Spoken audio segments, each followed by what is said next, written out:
It's Rosh Hashanah, so I'll begin with a confession. Seems only appropriate. I love a cappella music. Love it. I am a total a cappella nerd.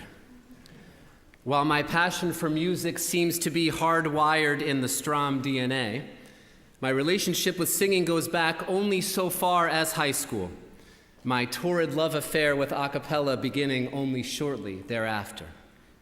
But that flame burned brightly and intensely, and by the time I walked onto campus at Colgate University, I knew it was my destiny to join the Colgate 13, celebrating its 75th anniversary this coming year, the third oldest collegiate a cappella group in the country.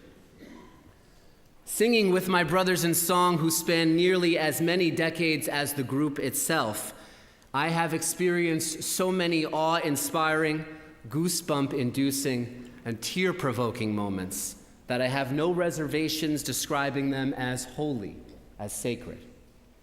Many years and countless viewings of both Pitch Perfect and Pitch Perfect 2 later, my love for a cappella has not diminished one iota.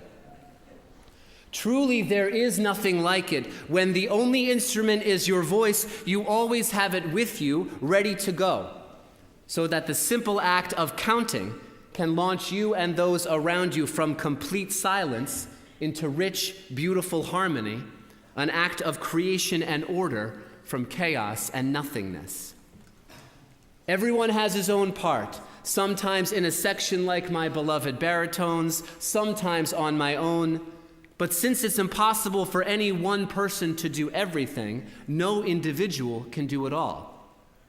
Everyone has the chance to solo, sure, to be the star who steps out in front of the crescent, but those moments are infrequent.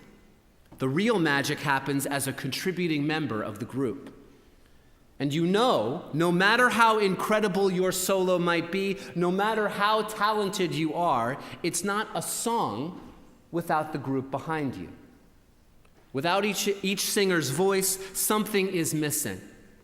The harmony thins, the bond of blended voices weakens ever so slightly, the feeling of unfulfilled potential is palpable to all involved. But with your voice, with your harmony, you can single-handedly alter the dynamics, the sound, the song can reach new heights, maybe touch a part of your soul you didn't know existed, and suddenly, viscerally, you experience a powerful total far, far greater than the sum of its parts. A cappella music, you see, is a perfect metaphor for what happens when people with diversified but overlapping interests come together to contribute what they have and what they can to a collective bounty so abundant and deep it never runs out, no matter how much it's drawn upon. It is what happens when human beings are at their best, thinking of, working for, and being part of something much greater than themselves. And my friends, it is what can happen right here at B'nai Yisrael. Indeed, it is already happening, and it's not too late to join us. In fact, we're just getting started. For example, many of you have noticed and commented on the much-welcomed uptick in young people setting foot in our beautiful building, or as some of you have said to me, "Wow, there are kids here!" And there are. There are currently 120 students enrolled in our JID program, a number wonderfully disproportionate to our congregation size, including 32 brand new students representing just some of the 22 families who have joined our congregation just since April.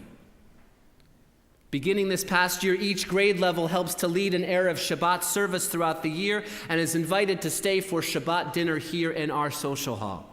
These Friday evening Shabbat celebrations were among the highlights of this past year, with over 100 people attending each of them. And we're building on this. We're adding new holiday traditions like our Sukkot barbecue coming up in a couple of weeks, and unrolling the entire Torah scroll on Simchat Torah. It's not just for the kids. We have 12 high school students just starting to serve the congregation through our fantastic teen internship program, a new initiative launched for this year in which teens can choose to be rabbinic, cantorial, educational, or administrative interns, a great way to learn and to give back, and it certainly doesn't hurt the college application resume. We're taking any high schooler who wants to join us on a civil rights, social justice trip to the South over February break, and on our annual long weekend of political advocacy at the Religious Action Center in Washington in March. And we are so proud, as our president alluded to earlier, we're so proud that CBY was chosen as the host site for the newest Westchester chapter of BBYO, the B'nai B'rith Youth Organization, which brings 30-plus teenagers into our building twice a month on Thursdays. And where's Josh? Josh Greenspan.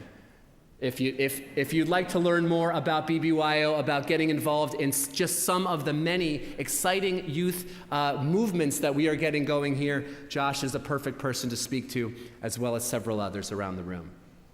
And if you want to see where Josh and our other teens are hanging out, you can take a look at our new youth lounge, where the coat room used to be, on the other side of the wall from our new digital display screen. We've been inviting members of all ages back to do an aliyah on the anniversary of their bar or bat mitzvah, coordinated by Ina Lane. We celebrate members of at least 18 years on our Chai Shabbat. We're hoping to add even more to our services together with guests and speakers like the soldiers from Sahal Shalom, who will be joining us on Friday, November 4th for Shabbat. In addition, we're looking for super friendly folks, not that you're not all friendly, but super friendly folks, to welcome people to Friday night services and provide desserts for our onegs in an initiative I'm calling Shabhospitality. Whether it's through schmoozing and networking with our brotherhood, broadening our horizons through our cultural connections events, doing acts of tikkun olam, of helping those in our community in need with our Caring and Social Action Committee, learning for its own sake in Times Square or here at the synagogue, it's all happening. It's all here. Just ask the 25 women who joined with Melissa and Kaner Kobolinski in Connecticut last January for our first ever women's retreat. Through story, song, yoga, family heirlooms, Israeli wine, sewing, chanting Torah, a Havdalah service using an iPhone for a flame, and dozens of henna tattoos. These women bonded so quickly and beautifully that this year's retreat for the last weekend of January was booked immediately upon the conclusion of last year's. That kind of relationship building is what I'm talking about.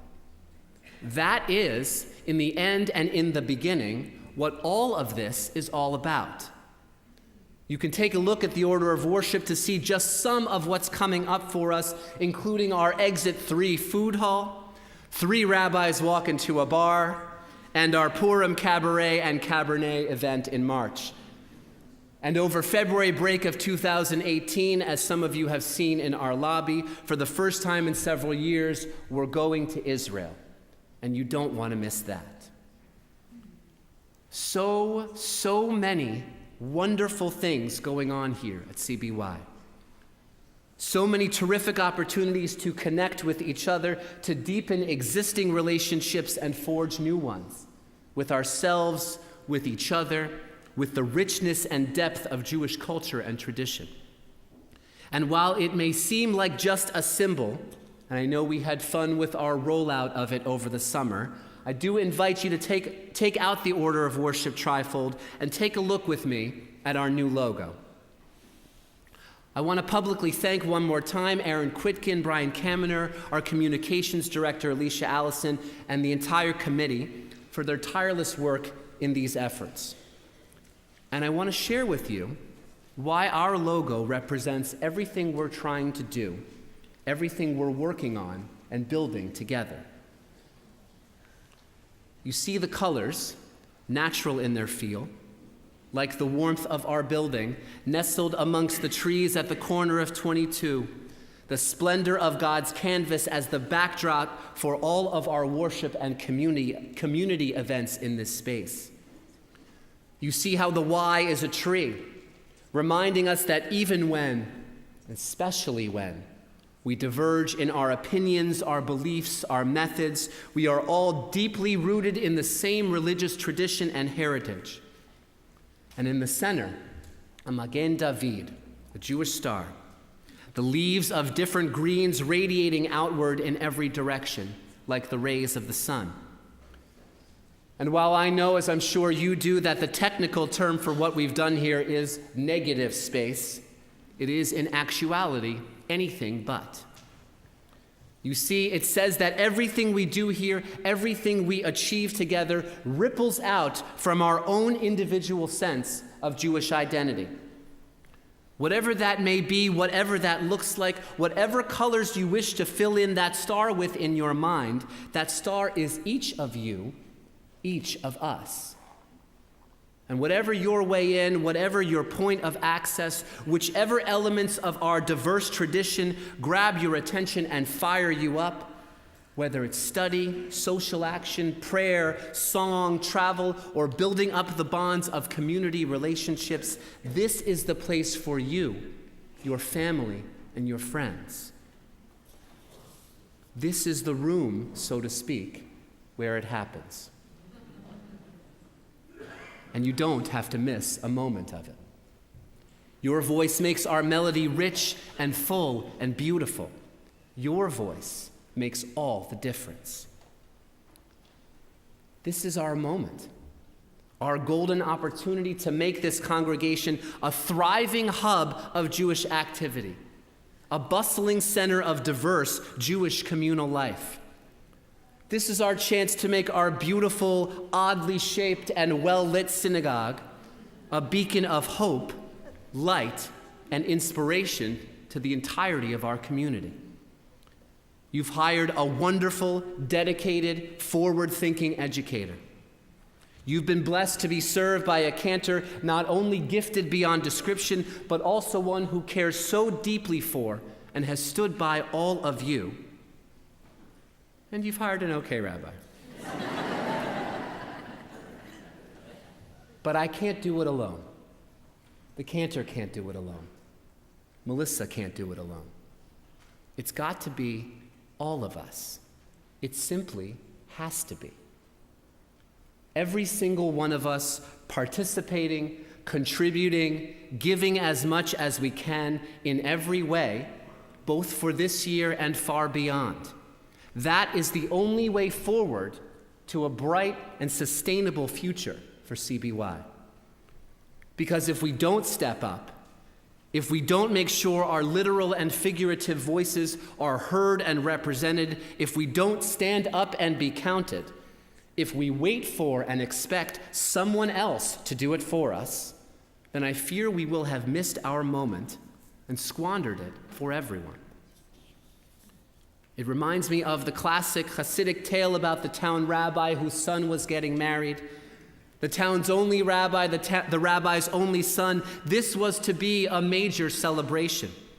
The whole town was invited, and everyone was asked to fill a pail with wine from their own collection and pour it into the tremendous barrel at the center of town for all to partake of. One family decided that if everyone else was bringing wine, no one would notice if the pail they brought to share was filled with water instead. The water, they thought, wouldn't make any kind of noticeable difference, and they could keep their wine hidden away. On the morning that the festivities were to take place, the rabbi made an announcement to the entire community. He said, "Our celebration must be postponed, as it seems there is a family who did not do their part in donating wine for our celebration, but rather brought a pail of water. We've decided to postpone the wedding by a day to give this family a chance to redeem themselves this evening after sunset so that no one needs to know the identity of this family." Realizing they had been caught, perhaps expressing remorse, the family went out that evening after sunset, wine in hand, to add to the town cask. As they approached, however, they saw a line of families, each with wine in hand, ready now to contribute. And suddenly it dawned on them that they had all done the same thing, mistakenly believing their omission would go unnoticed. The next day, cask full of delicious wine, the town celebrated the most joyous wedding any of them could ever remember, because that is what communal responsibility looks like. That is covenant. In an April op-ed piece in the Times entitled How Covenants Make Us, David Brooks references Marcia Paley's book, Commonwealth and Covenant. He explains the author's concept of, quote, separability and situatedness, wherein we are free as individuals to create and explore new ideas and ways of living, while still being, quote, embedded in loving families and enveloping communities, thriving within a healthy cultural infrastructure that provides us with values and goals, end quote. Covenant, then, is the foundation stone of our being situated. He goes on, quote, a contract protects interests, but a covenant protects relationships.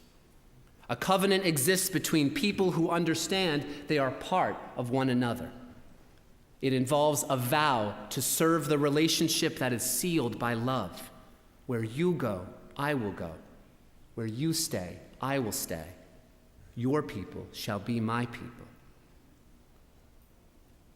And in a world where technology has made our lives lonelier, even as it has made them more convenient, who couldn't use such a covenant?